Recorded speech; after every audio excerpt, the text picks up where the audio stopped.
देख रहे हैं सोशल छाया। और पिछले वीडियो में मैंने पावर शेयरिंग पे बात की थी और बेल्जियम के बारे में मैंने आपको समझाया था, वहाँ के इथनिक कॉम्पोजिशंस के बारे में बताया था। आज मैं बात करूँगा श्रीलंका के बारे में। देखिए, श्रीलंका की आबादी लगभग 2 करोड़ है और हरियाणा की बिल्कुल बराबर है। और श्रीलंका हमारा पड़ोसी देश भी है, लेकिन श्रीलंका में एक बड़ी समस्या यह है कि श्रीलंका सिविल वार को फेस हमेशा से करता रहा है। और आज देख लीजिए श्रीलंका की हाल क्या है, अपने आप को दिवालिया तक घोषित कर चुका है श्रीलंका।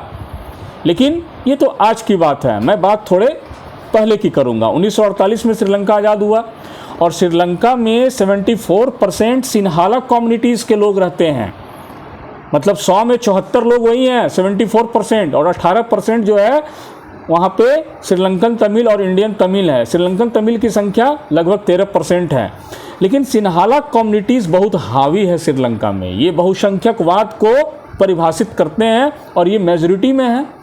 1948 में देश आज़ाद हुआ। 1956 में यहाँ पर एक एक्ट बनाई गई और जहाँ पर सिन्हाला कम्युनिटीज़ को संविधान के द्वारा विशेष अधिकार मिले, वहाँ के यूनिवर्सिटीज़ में, कॉलेज के प्रोफेसर की नियुक्ति में, सरकारी नौकरी में, और यहाँ तक कि सिंहली भाषा को वहाँ का राजभाषा भी मान लिया गया।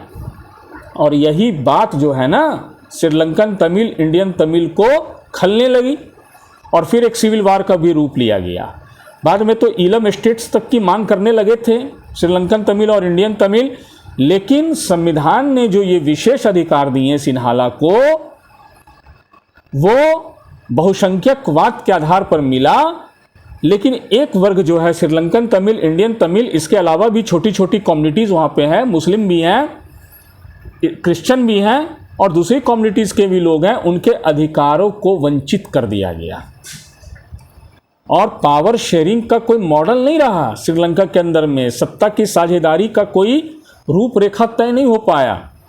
और वहाँ पे गृह युद्ध का एक बहुत बड़ा कारण देखने को मिला है श्रीलंका के अंदर में।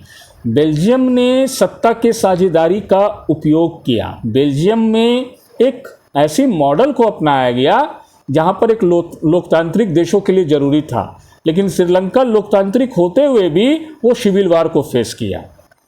तो आशा करता हूं कि मैं छोटे संक्षिप्त रूप में मैंने आपको समझाने की कोशिश की है और मेरा उद्देश्य है कि आपका कंसेप्ट केवल क्लियर हो जाए।